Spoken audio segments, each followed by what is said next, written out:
Welcome back to part 5 of the XJ700 rebuild. The exhaust system on this bike as it was in really rough shape, especially the collector unit. I was able to fortunately source a water-cooled exhaust system or front exhaust system, collector and header pipes through XJ Forever that served the purpose perfectly. Now the stock header pipes themselves are about 4/100ths of an inch smaller than the water-cooled pipes, but that's it. Everything else seems to fit perfectly. For example, this exhaust gasket where the header pipe enters the collector unit is fitting on the water-cooled pipe just perfectly. And the same goes for the exhaust gasket that leaves the collector into the mufflers, which I was able to source 2 brand new ones for an air-cooled model. What does not fit from the air-cooled model onto these water-cooled model header pipes are the retainer rings that bolt the header pipe into the head itself. Since the pipe is wider, these rings don't go over it, so I was forced to grind them down with my little grinding unit on a power drill. Fortunately, the chamfered shoulder does still fit the water-cooled model, just like it does the air-cooled model. So the only thing I modified was the main bore. I also wanted to make sure that the components themselves fit around the bike and the engine, and sure enough, they certainly do. So this is just a test run to making sure that everything fits together. One thing you want to make sure of is that the gasket at the collector is seated all the way, otherwise it will leak.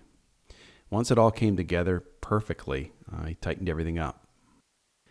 Now I mocked up the bike with the tanks and the side covers, and I noticed that the decals from Yamaha are no longer available, so I had to make my own. I bought a pinstriping roll from my local auto supply parts dealer. This particular one has a transfer tape that maintains the 2 stripes spaced apart. Now I realize this is not perfectly correct from the factory, but it's a close approximation, and I really like the look of the pinstripes on this midnight blue color. It looked really nice. I used silver. I think the stock color may have been gold, but the silver goes along quite nice. If you've done pinstriping before, you know the cardinal rule. Make sure you do it with clean fingers and clean, sharp tools. I use scissors and a razor blade. Once the pinstripes were laid down, aligned where I wanted them, I pulled off the transfer tape, and then I used actually I ended up using 4 different razor blades to taper and respace the pinstripes so they come together in a sort of swoosh, Nike swoosh effect. This is what was present on the factory bikes, where the 2 pinstripes came together to a point.